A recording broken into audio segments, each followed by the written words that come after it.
everyone! Welcome back to my channel. So, ngayong araw, i-unbox ko yung aking Monsta X 2024 season greeting merch na nakuha ko sa Aga Bebe Shop sa Twitter. And in-order ko to around November last year. Tapos, ngayon lang siya dumating. Ngayong February lang. So, isinabay ko na din yung aking The Unseen album by yung One and Shonu. Kasi, ngayon na ako nakakuha ng kopya nito dahil matagal akong inactive sa Monsta X. But anyway, ayan, meron siyang dalawang version, isang special version and isang everyday version. Dito medyo may mga napansin lang ako na yupe, mga dents. Na sa akin, okay lang naman. Hindi naman siya big deal for me, pero hindi ko sure kung sa delivery ba or sa pagkakaship from Korea nakuha yung dents. But anyway, so yan, yung everyday version meron dalawang 6-month diary set, tapos yung isa lagayan ng merch. Tapos nakalagay siya sa isang sleeve, so mukha siyang bookshelf. Tapos dito meron lang akong mga napansin na dents, pero okay lang naman sa akin kahit na may dents siya. Tapos ito, makikita nyo meron siyang yearly glance, yung each month nandoon, tas may mga markings for special event. Tapos yung sumunod is yung monthly calendar. Tapos after nun, mga daily planner na siya. Tapos kung titingnan nyo yung monthly calendar, nandun yung mga special events. Makita nyo kung sino may birthday, ganon. Special events for Monsta X. Tapos sa dulo, yung kanilang mga photos, yung mga photoshoot nila. Yan. Ito yung pinaka gusto kong version kasi gusto ko yung mga suot nila dyan, yung color scheme, tsaka yung tema, gusto ko. Kaya kinuha ko yung everyday na version. Pagdating kasi sa mga merch na included per version, mas gusto ko yung mga merch doon sa special day. Tapos yan sa dulo, meron siyang empty space, parang memo, ganun, kung saan pwede ka magsulat. Tapos yung isa is, ganun din, kulay cream lang siya. Pero parehas lang naman sa loob, merong yearly overview ng months and then merong monthly calendar. So yan, mapapansin nyo, meron din marks yung mga special day for Monsta X and mga bebes. So yan, ito pala yung pang January. So yan, meron ulit daily planner and then sa dulo, ganun ulit, merong mga pictures nila. Same lang din naman ang theme, pero iba-iba lang. Iba naman na set of photos yung nandito. So yan, quick rundown sa mga pictures nila kasi lahat naman maganda. Pinakagusto ko yung jacket ni I.M dun sa photoshoot na yan. Ayan, sobrang cute. Sobrang cute yan dyan. Tapos yan, sa dulo, meron ulit empty spaces or space for memos. And then ito naman last is, I think dito nakalagay yung mga merch. Iba pang kasamang merch doon sa set. Ayan. Pagbukas mo, mabungad din sa'yo yung photo card set. So, sa harapan ng photo card, makita yung picture nila and then sa likod, yung drawing nila ng dragon since Year of the Dragon yung 2024. So, yun yung kay Shonu. Tapos ito naman yung kay Keon and then yung drawing ng Youngwon. Tapos yung kay Johani, which is very simple and cute. Tapos ito naman yung kay I.M na hindi ko alam kung dragon ba yun or cat kasi mas mukhang cat. Tapos ito naman sumunod, ito yung Polaroid set, which is, sobrang nagustuhan ko din to, itong Polaroid set na to, kasi parang very sentimental yung dating, kasi mga Polaroid siya, gano'n. Ayan, sobrang cute. Itong si I.M, kas makababros dahil sa setup niya.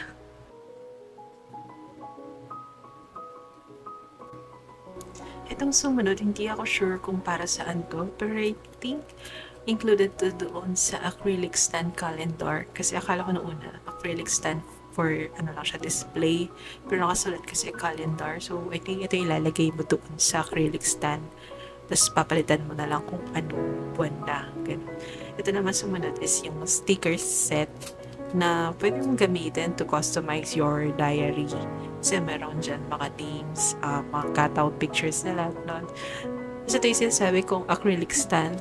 So, I think, i-stick mo doon sa parang square na space yung calendar sticker kanina. Tapos, lastly is meron siya kasamang poster na naka-fold.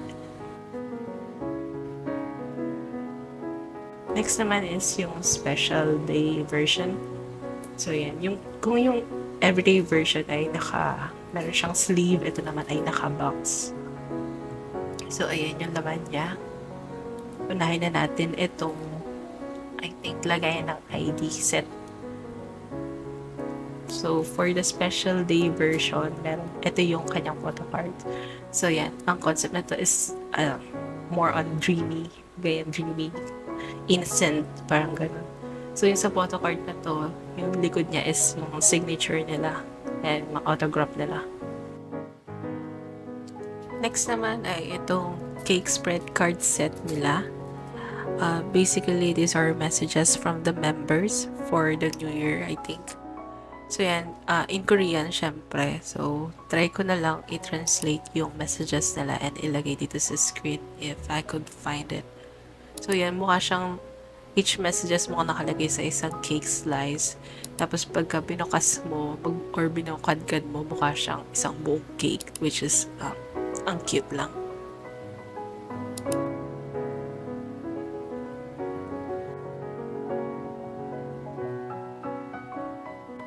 Next item naman ay itong cake pick set nila. Not sure kung para saan, pero I guess ito yung pwede mong ilagay sa ibabaw ng cake, parang cake toppers, ganun. So, ayan, balik natin agad sa lagayan kasi baka mapunit pa or mayupi lalo kasi medyo delicate siya. Ito naman sumunod, I think ito yung DVD making nila. So, dito nakalagay yung mga photoshoot nila kung paano nila ginawa yung season greeting. Ayan, nasa CD na yan. Tapos, ito naman yung kasama para doon sa kaninang keychain. Lagay ng ID. Ito yung mga ID photo set. Ang cute and very innocent lang. So, yan. Dito mo siya ilalagay.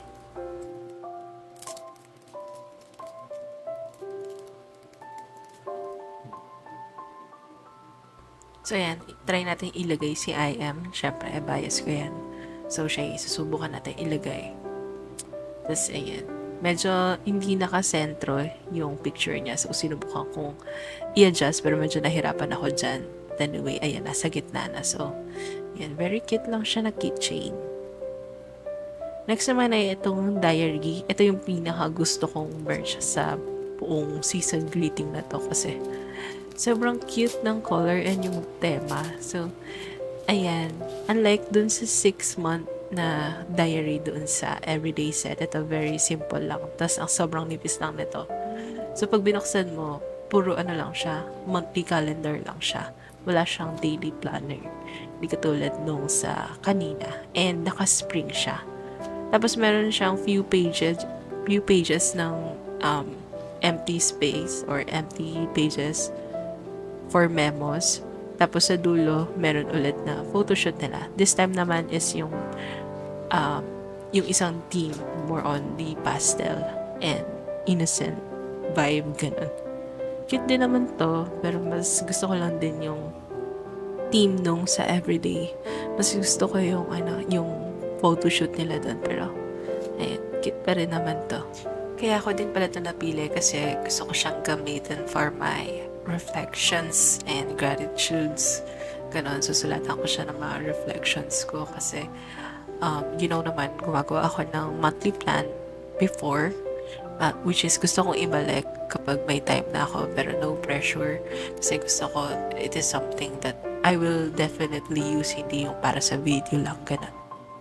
Next item is itong desk calendar na initially ito din yung rason ko bakit kong kinuha tong set na to. Pero na-realize ko na masyado siyang malaki for my space. So, hindi ko na siya ikikip. Isasama ko na siya sa giveaway. So, yan, kung makikita mo yung right side, and then yung monthly calendar, and then yung kabila naman is yung photos nila. Pwedeng individual photos or yung mga group photos, ganyan. Tapos, yung kabilang side, meron din siyang photos. Tapos, yung instead naman na monthly calendar, to-do naman siya ngayon. So, yan. Baliktaran yung desktop calendar na to, which is good use of space. Tapos, Doon pala sa calendar, nakamark din doon yung mga special day for Mansa X and Montebbe, yung mga birthdays, ganyan.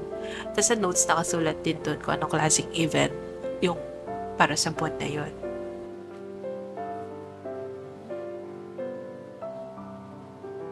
Next naman, may included din na folded poster sa set na to. Ayan.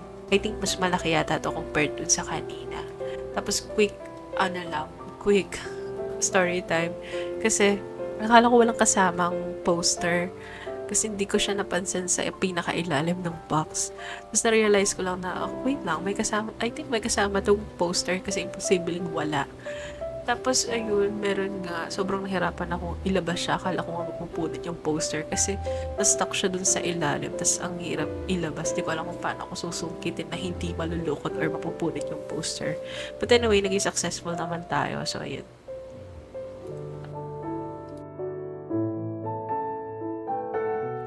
Giveaway time. So, for everyday version, ipamimigay ko yung dalawang 6-month diary set, sticker set, acrylic calendar, and then for a special day version, yung cake toppers, cake spread card, and yung desk calendar.